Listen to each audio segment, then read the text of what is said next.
Salut, cher peuple sahélien d'Afrique.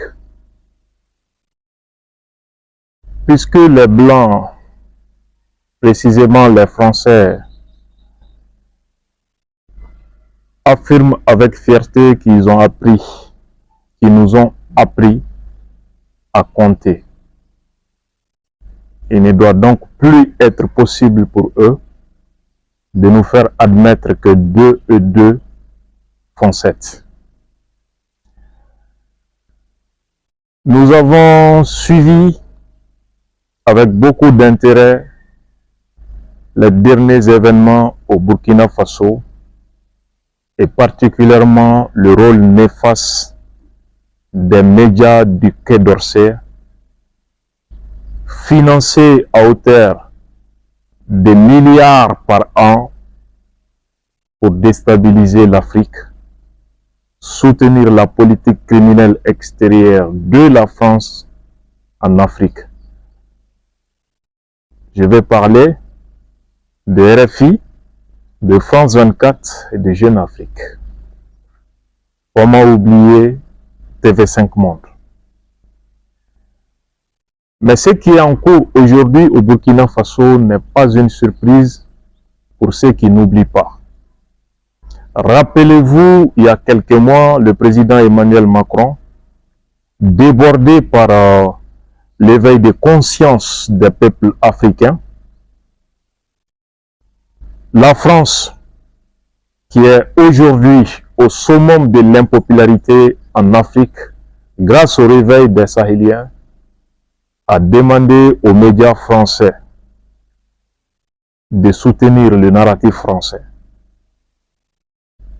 de déconstruire la montée en puissance de la Russie dans l'opinion publique africaine, de valoriser les actions de Barkhane et de voir comment appuyer la politique française.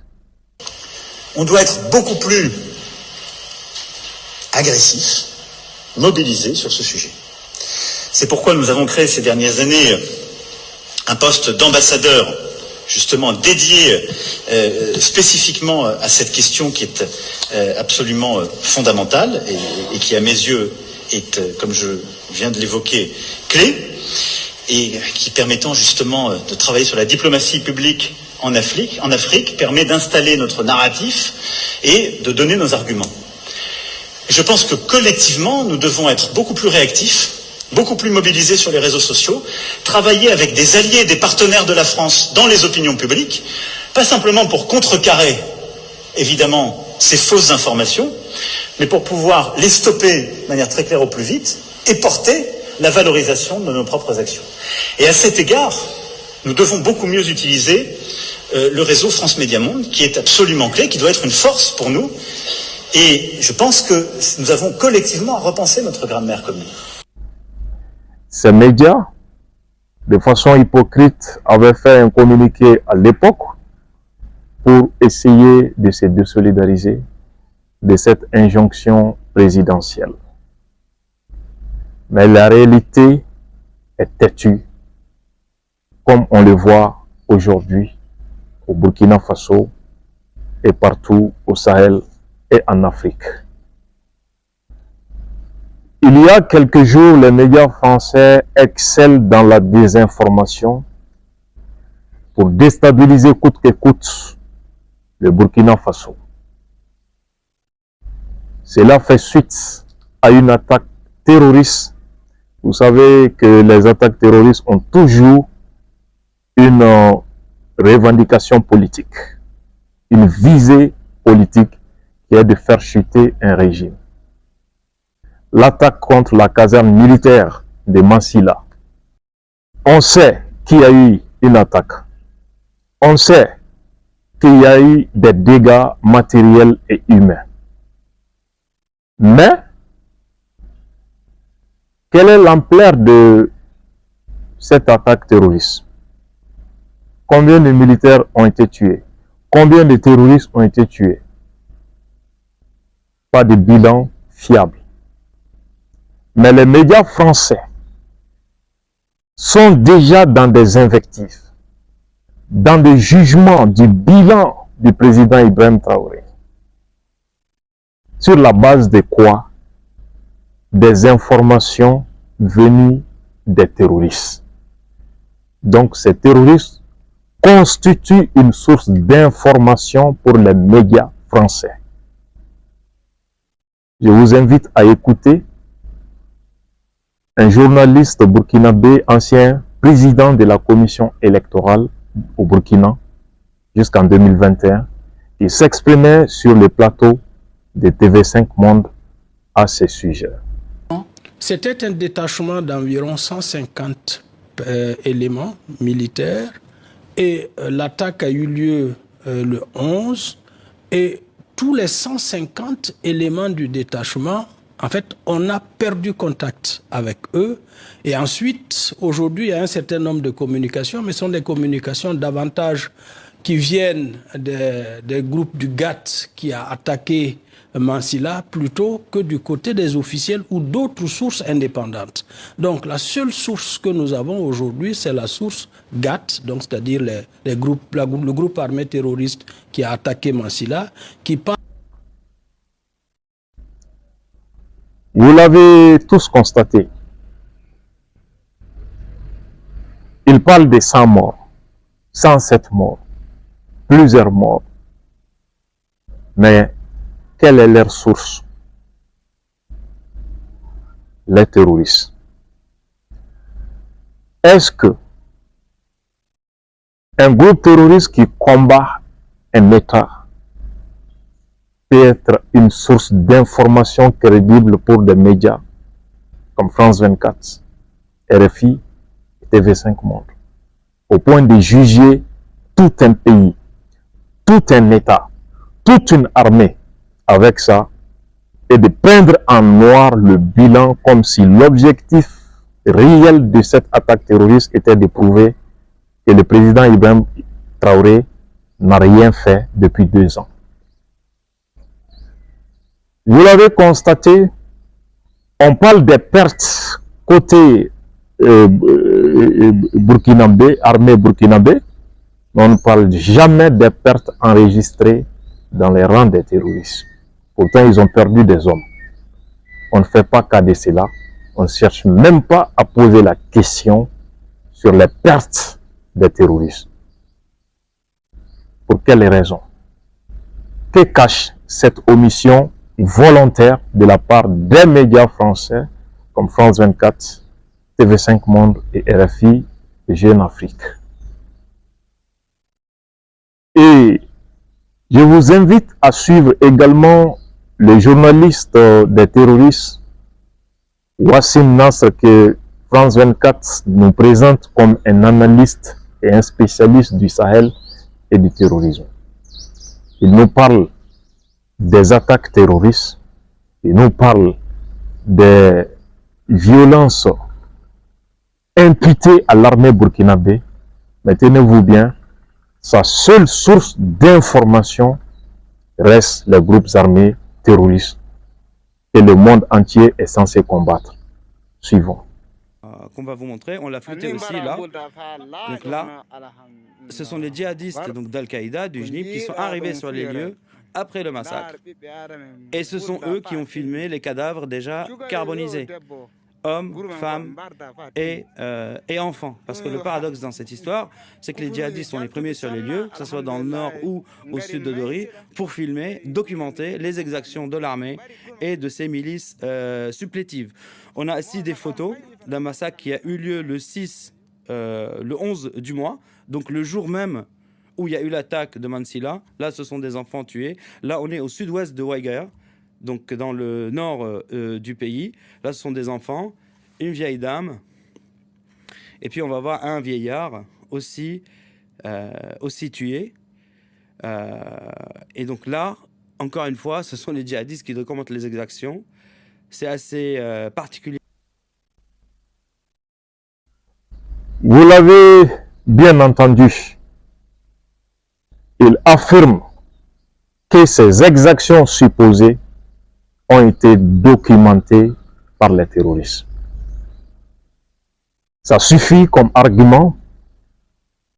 Point besoin de recouper. Point besoin de chercher à équilibrer l'information, comme l'exige la déontologie du journalisme. On ne questionne pas sur la réalité des faits présentés par ces groupes terroristes dans les vidéos. Dans les vidéos, on voit des victimes, des femmes, des enfants, etc. Oui. Mais, qui les ont tués? Quand? Et pourquoi? Wassim précise d'ailleurs que ce sont les groupes armés terroristes qui sont arrivés les premiers sur le terrain pour enregistrer, pour filmer. Qu'est-ce qui nous montre que ce ne sont pas ces mêmes terroristes qui sont à la base de ces massacres pour accuser l'armée du Burkina Faso? On ne questionne pas ça.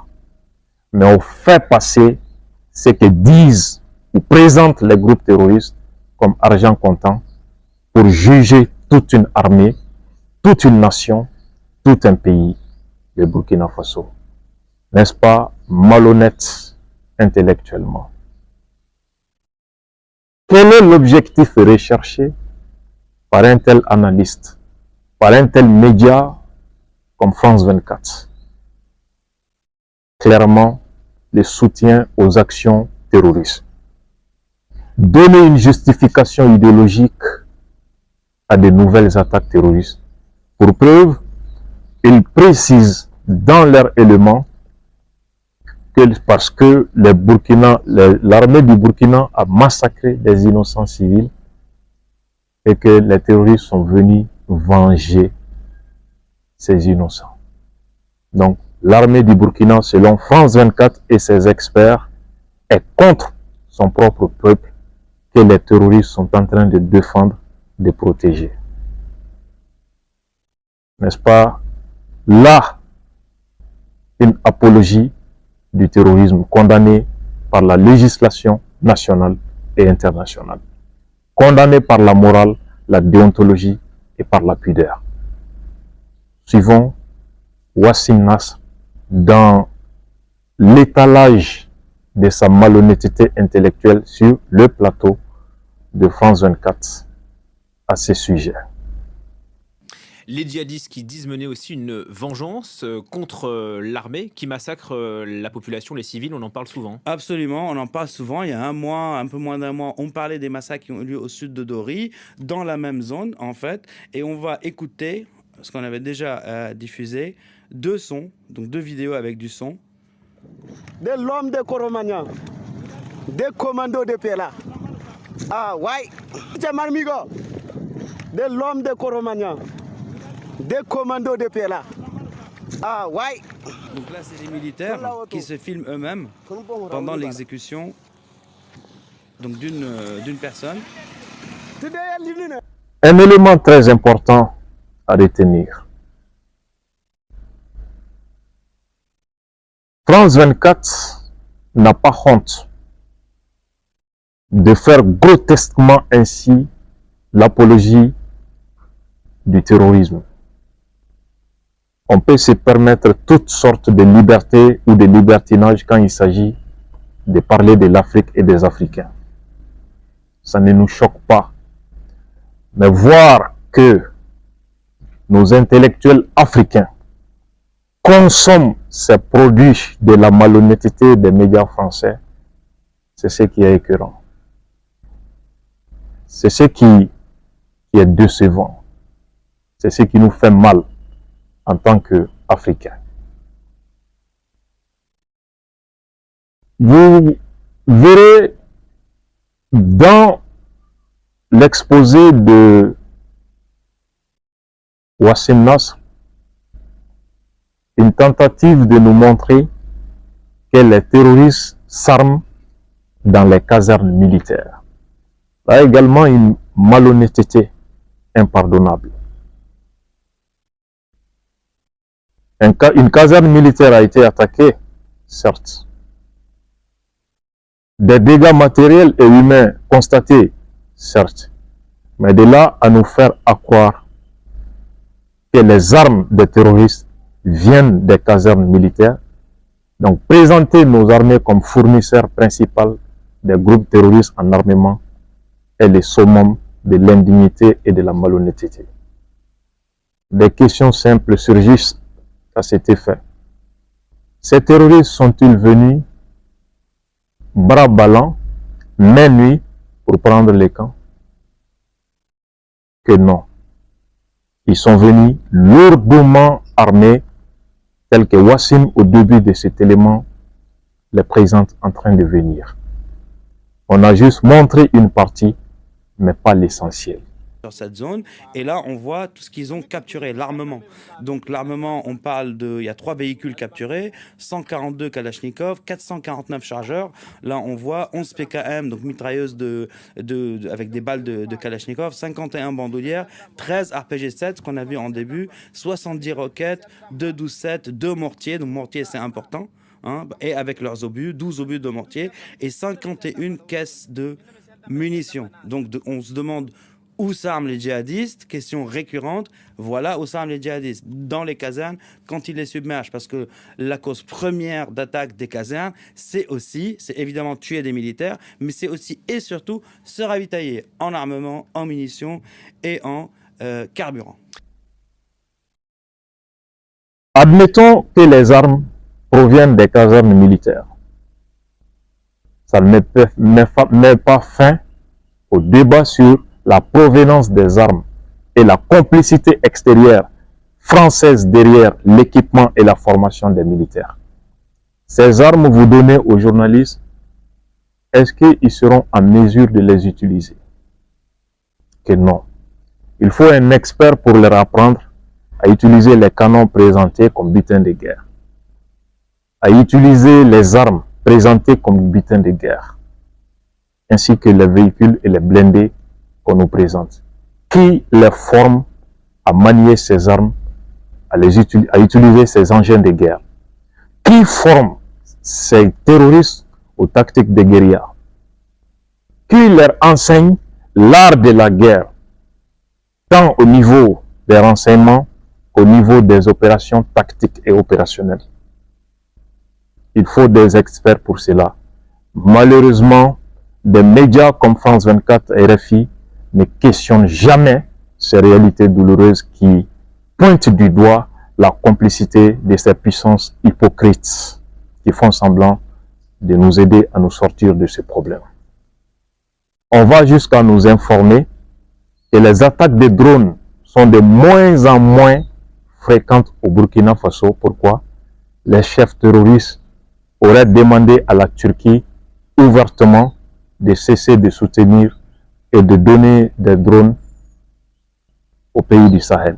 Civils avec des drones turcs le 9 juin dans le Tillabéri, et ils insistent, les djihadistes, sur la fabrication turque de ces drones, parce que leur chef au Burkina Faso a fait un appel, première sortie vidéo de ce chef d'Al-Qaïda au Burkina, qui faisait appel à la Turquie d'arrêter de collaborer avec la junte. Il s'agit de Jafar Diko. Sa première sortie médiatique, c'était un appel à la Turquie d'arrêter d'armer les juntes. Après, au Burkina, on voit qu'il y a moins d'attaques avec des drones, donc de l'armée, parce qu'apparemment, ça reste quand même à confirmer, selon certaines sources sur place, les instructeurs turcs qui étaient supposés ou qui avaient supposés apprendre au Burkinabé comment utiliser les drones ont quitté le pays. Donc ça, c'est une information qu'il faut garder, mais qui reste quand même à confirmer encore plus, parce qu'on sait que le Mali, le Burkina et le Niger sont dotés de drones de fabrication turque.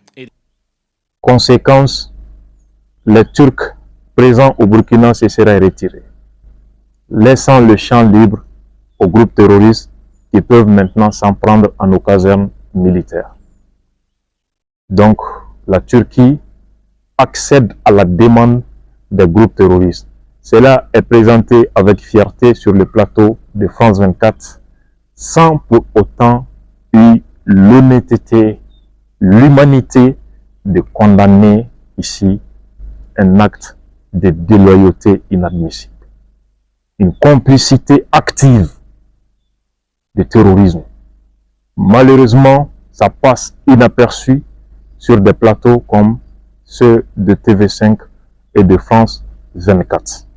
Pour conclure, on présente l'attaque de Mansilla comme un échec de 2 ans de présidence du capitaine Ibrahim Traoré. Cela fera 2 ans que le capitaine Traoré est au pouvoir. Si on devait dresser un bilan sécuritaire, quel serait-il selon vous? Mansilla est, à mon avis, la réponse la plus appropriée à la question. C'est-à-dire que 2 ans bientôt, on se rend compte que finalement, on n'a pas bougé d'un iota par rapport à septembre 2022 parce que des attaques de plus en plus hardies, de plus en plus meurtrières se produisent toujours. Et l'armée, le pouvoir n'a pas, hélas, pu reprendre les territoires qui étaient sous contrôle. Et jusqu'à présent, à la veille, évidemment, nous sommes en saison d'hivernage, les pluies vont commencer à tomber, des paysans continuent à quitter leur village et ceux qui avaient quitté n'auront pas la chance de retourner cette année encore pour cultiver. De son accession au pouvoir à maintenant, y a-t-il pas eu de défaites pour les terroristes? On n'en parle pas.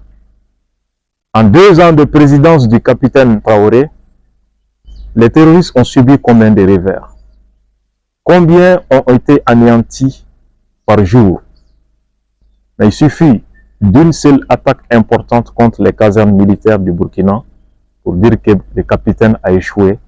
Essayez de pousser l'opinion contre lui pour l'affaiblir, si possible, le déstabiliser. C'est nous prendre pour qui? Nous, Africains et nous, Sahéliens. En faisant l'apologie du terrorisme, les médias français comme France 24, TV5 Monde, font quoi du respect dû aux victimes du terrorisme? Qu'est-ce qu'ils en font? Aucun respect pour la dignité humaine, aucun respect pour les victimes de ces fléaux. Ainsi, nous pouvons considérer ces médias comme des branches médiatiques du terrorisme international qui constitue une menace contre l'humanité. Malheureusement, que certains Africains sont toujours inconscients du danger que représentent ces différents médias. En sortant de ce débat, nous rappelons à ces médias mensonges de la France-Afrique que la France, en intervenant en 2013 au Mali, il n'y avait pas de terrorisme au Burkina, encore moins au Niger. Et en intervenant au Mali en 2013, le terrorisme était circonscrit dans la partie septentrionale de notre pays. Mais après une décennie de présence française, les villes de Gao et Tombouctou qui avaient été libérées ont été infestées par des hordes terroristes avec la complicité de l'opération Barkhane. Du nord, le terrorisme a occupé le centre du pays et a commencé à frapper le sud de notre pays jusqu'à la capitale Bamako. Et comme une métastase, ce terrorisme français s'est étendu au-delà des frontières du Mali pour embraser le Burkina Faso et le Niger. 2 ans seulement après avoir chassé la France, le Mali exerce la plénitude de sa souveraineté sur l'ensemble de son territoire aujourd'hui. Ce que nous constatons toujours, c'est des tentatives désespérées des terroristes et leurs parrains, français et américains, pour multiplier des sources de l'insécurité dans notre pays avec la complicité de certains voisins, malheureusement. Mais les Sahéliens sont dignes, debout et déterminés à faire du Sahel le tombeau de l'impérialisme, comme ça a été tout le temps clamé par les dignes autorités de nos pays. Salutations fraternelles à tous les peuples combattants de l'Afrique. Vive la paix, vive le Sahel, vive l'Afrique.